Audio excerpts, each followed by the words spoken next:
நண்பர் சுவிசேஷ ஜபக்குழுவின் இளைஞர் பிரிவுக்கு ஸ்டான்லி பிரின்ஸ் அண்ணன் பொறுப்பாக இருந்து செயல்பட்டு வந்தபோது தமிழகத்தில் முழுநேர ஊழியர்கள் அலை அலையாக எழும்பி வந்தார்கள்.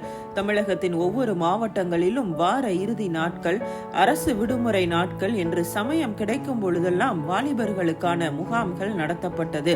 முகாம் நாட்களுக்கு முன்பதாகவே பிரின்ஸ் அண்ணன் தன் சக ஊழியர்களோடு இணைந்து பல நாட்களாகவே ஜெபிப்பது வழக்கம். ஒவ்வொரு வாலிபர்களின் ஆத்துமாவையும் விலையேற பெற்றதாக அவர் எண்ணினார்.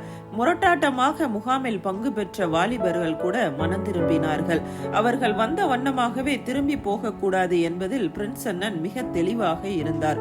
தேவன் ஒவ்வொரு முகாமிலும் நல்ல அறுவடையை தந்தார்.